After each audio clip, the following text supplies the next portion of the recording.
Hey everybody, we are live again. And again, Facebook and Instagram, I'm getting better at this. Uh, but today we're talking about risk. And I don't know if you guys know, but I put a post a little while back and it kind of talked about the risk of money. And like with entrepreneurship, you kind of have that whole that money thing. You feel like you might lose some money, or you might you're risking some money to gain something. So in a way, entrepreneurship can kind of feel like gambling. And I was thinking about it, and I was like, the money part's not the part that scares me. And I know a lot of people kind of get scared of doing certain things because of the money. And what I realized for me, it was like the money spent either way. So my risk was different. The what I had like perceived on my risk tolerance was different. Like it wasn't about the money. Don't get me wrong though, it took me a while to get there. I was always like kind of like scared to lose money kind of person. I was the saver. Like if I was older, I don't know. I might have been one of those people that like stored money in my mattress. So don't get me wrong, that was a hurdle I had to get over, and I'm still kind of getting over the whole money thing. But my risk now is more of like an intern type of thing, and so that's what I want to talk about today. I want to talk about getting over the fear of risk, and not just about business, not just about entrepreneurship even, but it's more like your lifestyle. Like a lot of us are afraid to do something risky because there's a fear there. And so a lot of times like you analyze certain things in your life and it's like, what's stopping me from going forward? So let's take an example. Let's say what's stopping me from moving out of state? Because that, so you guys know, is a big risk. Well, actually, for some of you it is, some of you it isn't. Some of you guys move around like crazy, and some of you guys have been in, like I'm in Arizona right now. Some of you guys have been in Arizona for your entire life, so it's a huge risk to move state. And you think about it, like what's the actual risk? And the risk is it's tied to the familiarity. You kind of think of the opposite of risk is security, right? That's kind of like what the two opposites are. You think of better safe than sorry. And I used to think that way a lot. Like I used to be like, no, why risk it? Why would I even put up a downside? Like why would I even risk that at all? And so that actually stops me. It stops me from, and it holds me back. So for instance, let's say moving out of Arizona. Say you're you grew up here in Arizona since you're a kid. Okay, let's use my story. I grew up here in Arizona since I was a kid, and my family's here. Like almost all of my family's here. At least all the ones I know, really. There's some scattered around, but but the majority of my family is here.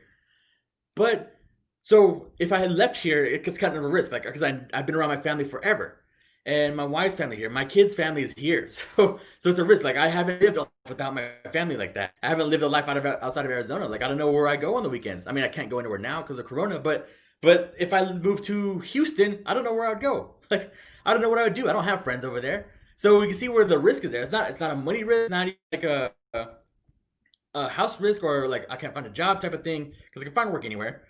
It's more of like getting uncomfortable, and so you feel that risk of the different, and that's what it is like if you do something different, it's going to change your life, and that's real risk is. The risk isn't changing the physical things that you have in your life. It's not about changing your house. It's not about moving away from your family. It's not about losing money or gaining money. Like that's not the risk. The risk is actually changing yourself. Because if I moved to, and I used Houston already, let's go to New Orleans because New Orleans seems fun. If I moved to New Orleans like that, I'd have to be a different person to live there. I don't know if you guys ever been there. It's kind of crazy. It's just very different.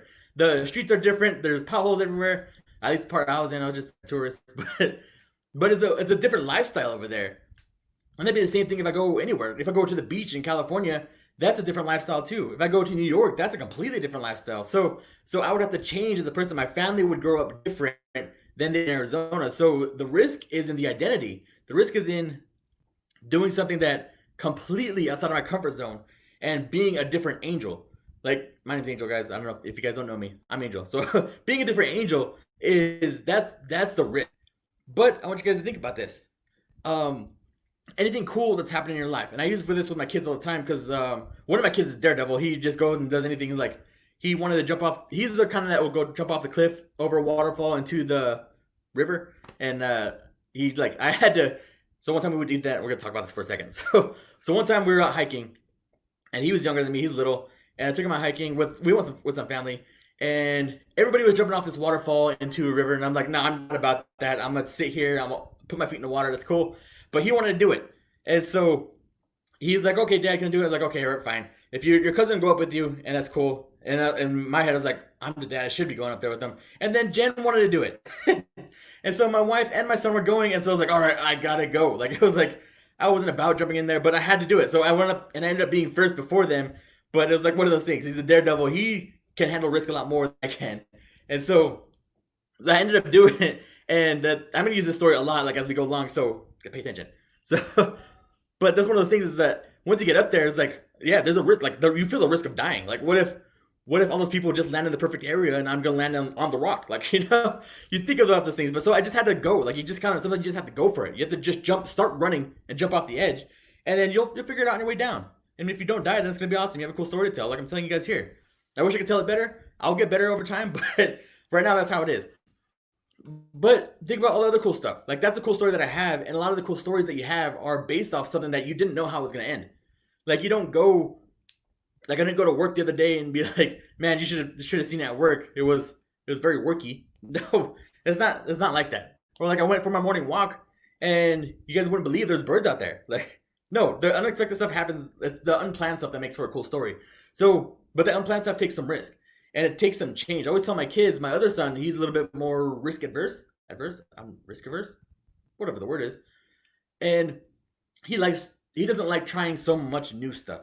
Like he kind of likes things comfort zone. Like he likes to get really good at whatever he's doing, but he doesn't like to get step outside of that. So, but certain things out there was like, do you remember when you didn't know how to swim, or do you remember when you didn't know how to ride a bike, and you were very nervous about riding a bike? But like, could you imagine if you didn't know how to do that now? It's kind of like you have to get over that one time.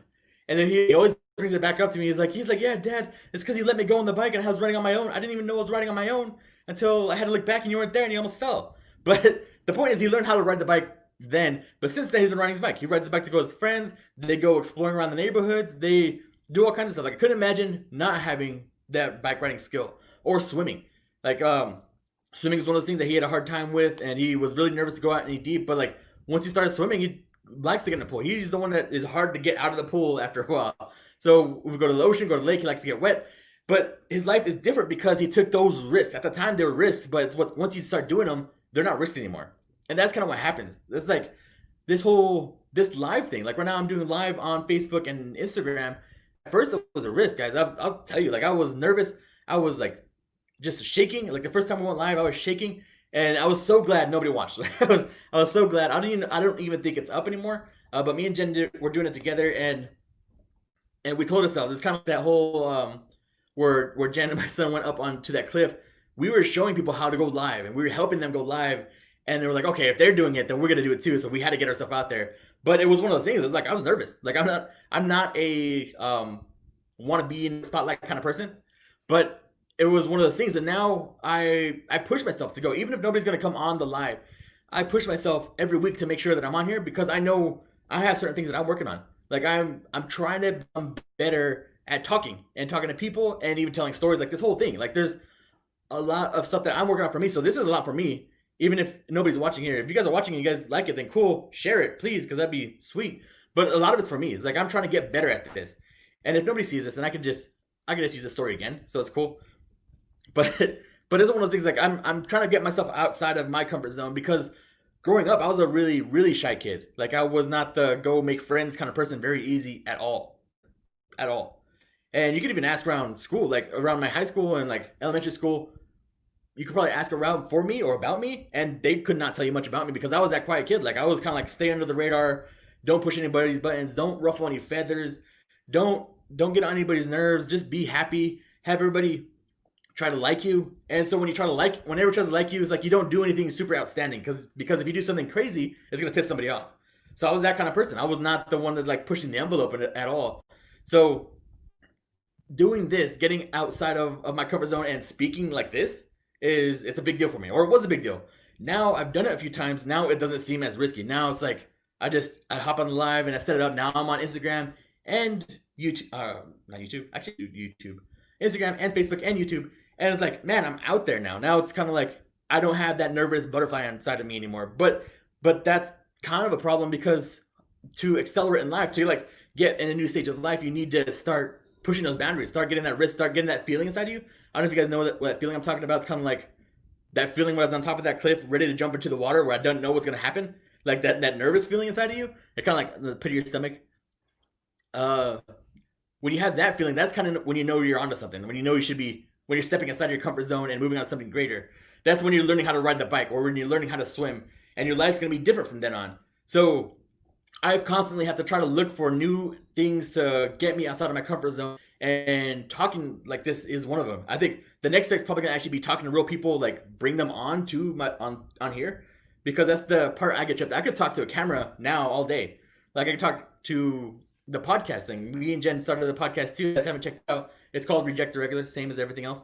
But that one's pretty cool too. And that one sucked in the beginning. Like it was so nervous, super nervous, and no reason why. We didn't even have to send it out, but we did.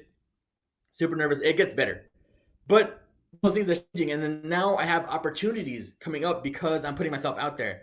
People are noticing me, and it's kind of cool because like I'm actually helping people. Last time we did the live, I had my brother-in-law. He reached out. He's like, "Man, I needed to hear this today too." I was like, "Yeah, that's cool," because it's not we don't always have serious talks, him and me. So when he said that, man, I was like, cool, that actually touched somebody that's not just me. Like I'm not just speaking into the air. And so it's cool seeing that kind of stuff happen. Or reach out to me looking for more advice. I had a friend reach out that I met a while back, and they kind of know what I did with my whole engineering thing, kind of turned into like a side hustle, and so they want to kind of do the same thing.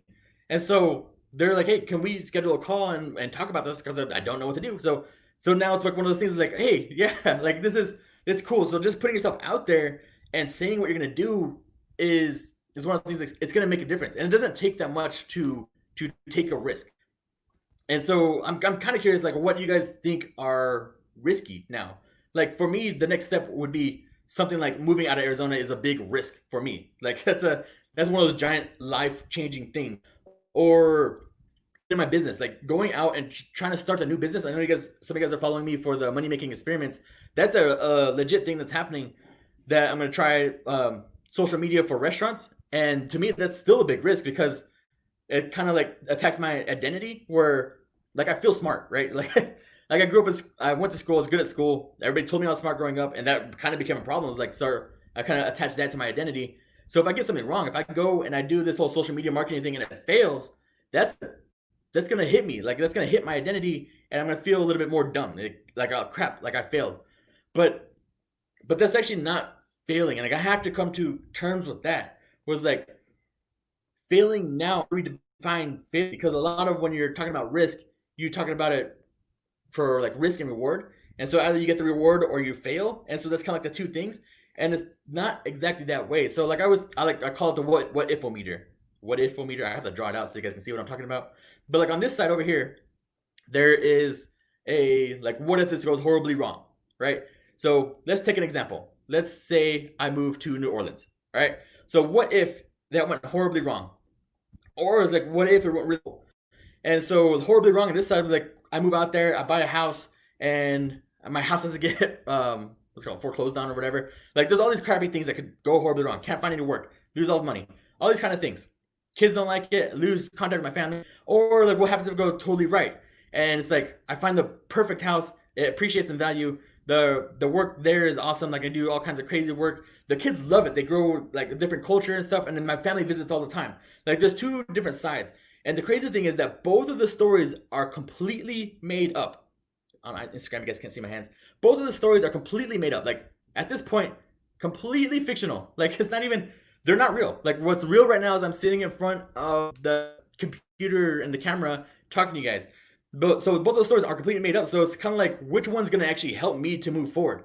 And so if I was serious about moving to New Orleans, I'm going to focus on, which one was it? Probably this one. I'm going to focus on this one, the one that was cool. I'm not going to focus on that crappy one. There's no reason to focus on that. So that's what we think about when we think about the risk, is like, stop focusing on the crappy one. Just put it away. Just focus on that cool one, because then it gives you some inspiration every day to be like, yeah, I want to move forward. I want to start a business. And then so let's take a business, for example. This is a perfect example. It's like, crap, what happens if I start a business, I lose all my money, my spouse is mad at me, the kids, they look down on me because they failed, or like what happens if it's awesome? And so the awesome part of this is like, it's really cool, the awesome part of starting a business, because on the awesome part of it is you get the chance to make more money. Like, this is one of the things right off the bat is you get to make more money if you have your own business, because you get to decide on how much work you bring in, how much you charge. You get to start setting your own schedule. You don't have to get up at 6 o'clock and go to your job. You get to set the days off that you want. And so there's a lot of cool things. And if you want to do an online business, you can work from wherever you want. So there's all these cool things that are awesome on the starting a business, and then there's the crappy things. So like on the what if meter, are you focused on the crappy things? Because a lot of people will focus on that. They'll focus on like, what if I just lose all this money? Or what if nobody buys from me? Or what if my family makes fun of me? And so again, both of those stories are completely made up. Like, they're both fake stories. But so it's like, who's gonna help you? Which one's gonna help you move forward? Are you gonna focus on that crappy one where it's like, man, I could lose money? Or like, man, this could change my life. So that's what you want to do with those risks, is like, start looking on that other side, because of the other side of things. And I mean, it's not your fault. Like, we're wired to look at the bad stuff. It's a survival instinct. So since like animals and stuff, they're always on the lookout for bad stuff. Like, what could go wrong? How can I die? Like, that's the stuff that you're looking at. But it's not that case. You want to look at the stuff that's going to be like, holy crap, how can I be different? How can I be amazing? And that's the one thing that you have to kind of like trick your mind into doing it, because your mind doesn't want to look forward that way. It doesn't look like happy that way. So you got to like envision this kind of stuff. Like, envision what your life's going to look like. Envision what that plus side of the risk is. Envision the reward a lot more than you envision the bad side.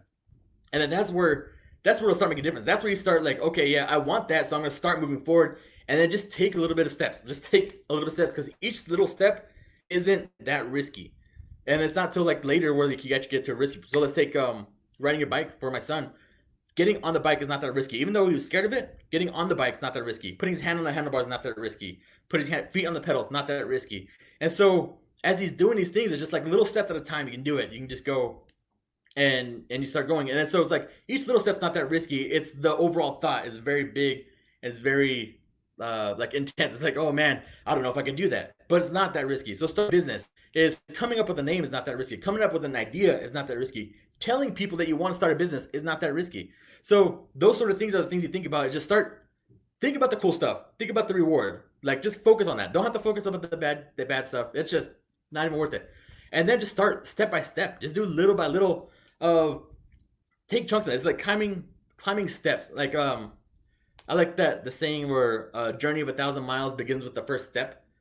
And if you look at that journey, if you're gonna walk from California to New York, that seems impossible. Like, that's 100%. Like, it seems like impossible to do. That's a long walk. I don't know how long that is, but if you're gonna do it, it's like, well, if I walk from here to there, if I walk to the end of my driveway, that's not that long. I could just do that right now. And so when you start moving in that direction, you start getting closer than you were, and then by the end of the month, you're closer to New York than you would have ever been before. But a lot of people get stuck on that, like, whoa, this is way too big of a trip. I'm not even gonna try. So don't do that stuff. Don't hold yourself back because of intimidation, because you're the only one intimidating yourself. Like, it's not, nobody else is telling you like your life's gonna suck. People are out there because they're afraid of it too. So be careful where you take advice from, because it happens a lot. Because people are scared in general. Like, if they're like, no, you can't walk to New York. Don't even try it. Your feet are gonna hurt. Your legs are gonna break. But don't listen to those people. If you want to do something, start doing it. You can figure out a way. Maybe you're not walking. Maybe you take a van. I don't know. But be careful who you take advice from. Don't take advice from people who aren't where you want to be. Take advice from people who are in the direction where you want to be, who are further ahead of you, because they won't judge you. They won't judge what you're trying to do, because they understand the feeling, like the hardship that went through it, the internal battles that went through it. So don't take advice from people that haven't been there, because everybody behind you is going to be like, no, you can't do that. That's too risky. Who would even try that sort of thing? And they might hold you back. So, but they're not trying to go where you're trying to be. If you want a life like theirs, then take advice. But if you don't want that, you want something that's further ahead. Like, if you want to become an entrepreneur, take entrepreneurship advice from entrepreneurs. I mean, that sounds dumb, but that's what it is. A lot of us take advice from like just family members. And if their family's never been an entrepreneur, they're not going to give you good entrepreneurship advice. They're only going to give you like stuff that they heard about. So that's one of those things too, is be careful who you're telling your dreams to, because they might step on them, because they don't feel the same way. They don't feel like that risk and reward is worth it. And it's not for them, because they're thinking about that crappy side. They're thinking about that risk of losing stuff, and they're hurting for you. Like, usually it comes out of love too. It's never like it's never like they want to squash your dreams. It's more like they want to protect you, especially if it's somebody that like in your family or a good friend. It's always they want to protect you. It's like hey, be careful walking to New York. And for those guys who just joined us, we're using different analogies, but be careful riding that bike if we're going for the summer. Be careful getting in the water and swimming. And so you're like, I want a bike. I want to go swimming because it's going to change my life. I'm going to be able to ride bikes forever. I'm going to swim forever. I can go in the ocean. I can go to my friend's house. So be careful who you're taking advice from, and take advice from people who have been there. Take advice from people who have ridden bikes. Don't just read books about it. You actually got to get on the bike. So that's what I got about risk, guys. If you thought it was cool at all, if you thought it was helpful at all, if you guys don't mind, can you please share on Facebook? There's a little like share tab, and on Instagram there's a little like paper airplane. I think that's what it is. It's a triangle. I don't know, but if you can share it with other people that you think could benefit from it, then that'd be cool. If you don't know anybody, then don't. But I think if anybody can benefit from it, then please share it. I want to try to get the word out. I want people to be more risky. Like I like that. Like, and I want to be that person that people talk to, because I mean, I'm gonna encourage dreams. Anybody comes to me with their dreams, I always encourage them. Like I never put them down, ever put them down. So if you guys have dreams, reach out to me, reach out to Jen, because we love talking about this stuff. Like we love pushing people outside of their envelope and getting them to that next step of, yeah, let's do it. Let's move to Louisiana or whatever your dream is. Let's start a business. Let's make some money. Let's do something crazy. Like let's do it. So if you guys have any dreams, reach out to us. DMs on the comments. Comments are cool because then everybody can see them. And when other people see your stuff, then they get excited too. So that's the power of sharing. That's the power of comments, guys. But thank you guys, and you guys have a good night.